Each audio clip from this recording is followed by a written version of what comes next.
కోల్కతాలోని Eden gardens వేదికగా జరిగిన మ్యాచ్లో పంజాబ్ కింగ్స్ అద్భుత విజయం సాధించింది. కోల్కతా నైట్ రైడర్స్ విధించిన 262 పరుగుల లక్ష్యాన్ని అవలోకగా ఛేదించింది. జానీ బెయిర్స్టో శతకంతో అదరకొట్టగా శశాంక్ సింగ్ మెరుపు ఇన్నింగ్స్తో ఆకట్టుకున్నాడు. ఫలితంగా టీ20 చరిత్రలోనే అత్యధిక లక్ష్యాలను చేసిన జట్టుగా పంజాబ్ కింగ్స్ నిలిచింది. అత్యధిక సిక్స్లు పంజాబ్ 24, కేకేఆర్ 18 కొట్టాయి. ఈడెన్ గార్డెన్ సిక్స్ల వర్షంతో తడిచిపోయింది. కోల్కతా నైట్ రైడర్స్తో జరిగిన మ్యాచ్లో పంజాబ్ కింగ్స్ అద్భుత విజయం సాధించింది. జానీ బెయిర్స్టో పవర్ఫుల్ సెంచరీతో భారీ స్కోర్ను అవలోకగా ఛేదించింది. బౌండరీలతో విరుచుకుపడ్డ జానీ బెయిర్స్టో కేవలం 48 బంతుల్లోనూ 108 పరుగులు చేశాడు. ఇందులో 9 సిక్స్లు, 4 ఫోర్లు ఉన్నాయి. అగ్నికి ఆజ్యం తోడైనట్లుగా చివరిలో శశాంక్ సింగ్ చెలరేగా ఆడాడు.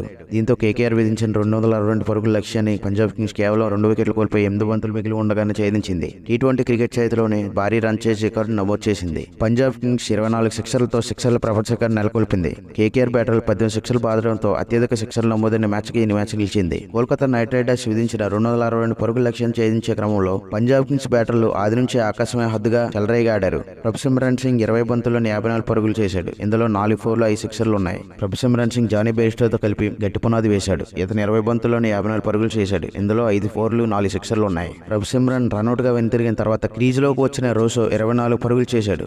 తర్వాత వచ్చిన శశాంక్ 28 బంతుల్లోని 68 పరుగులు చేశాడు. ఇందులో 2 ఫోర్లు, 8 సిక్సర్లు ఉన్నాయి. బెయిర్స్టోతో కలిపి లాంఛనం పూర్తి చేశాడు. దీంతో 18.4 ఓవర్లను పంజాబ్ లక్ష్యం ఛేదించింది.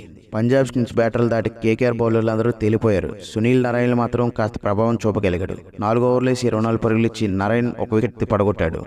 పంజాబ్ కింగ్స్ రెగ్యులర్ సారథి శిఖర్ ధావన్ గైర్హాజరీతో కెప్టెన్ బాధ్యతలు చేపట్టిన శామ్ కరణ్ టాస్ గెలిచి తొలి బౌలింగ్ ఎంచుకున్నాడు. ఓపెనర్ ఫిలిప్ సాల్ 37 బంతుల్లో 75 పరుగులు చేశాడు. ఇందులో 6 సిక్స్లు, 6 ఫోర్లు ఉన్నాయి. సునీల్ నారాయణ్ 32 బంతుల్లోనే 71 పరుగులు చేశాడు. ఇందులో 9 ఫోర్లు, 4 సిక్సర్లు ఉన్నాయి. ఇద్దరు ఆకాశమేహత్తుగా చెలరేగా ఆడారు. ఇద్దరు హాఫ్ సెంచరీలు సాధించడంలో 10.2 ఓవర్లోనే కేకేఆర్ 138 పరుగులు చేసింది. ఆ తర్వాత వచ్చిన ఆండ్రూ రసెల్ 12 బంతుల్లోనే 24 పరుగులు చేశాడు. ఇందులో 2 ఫోర్లు, 2 సిక్స్లు ఉన్నాయి. అనంతరం వెంకటేష్ అయ్యర్ 23 బంతుల్లో 39 పరుగులు చేశాడు. ఇందులో 3 ఫోర్లు, 2 సిక్సర్లు ఉన్నాయి. శ్రేయస్ అయ్యర్ 10 బంతుల్లో 28 పరుగులు చేశాడు. ఇందులో 3 సిక్స్లు, 1 ఫోర్ ఉన్నాయి. కేకేఆర్ బ్యాటర్లందరూ దూకుడుగా ఆడటంతో కేకేఆర్ భారీ స్కోర్ చేసింది. చివరిలో రింకు సింగ్ 5, రమణ్ సింగ్ 6 పరుగులు చేయడంతో నిర్ణీత 20 ఓవర్లో 6 వికెట్ల నష్టానికి కేకేఆర్ 261 పరుగుల భారీ స్కోర్ చేసింది. పంజాబ్ బౌలర్లో హర్షదీప్ సింగ్ 2 వికెట్లు పడగొట్టగా Sam Curran 1, Harshal Patel 1, Rahul Chahar 1 wicket తీశారు.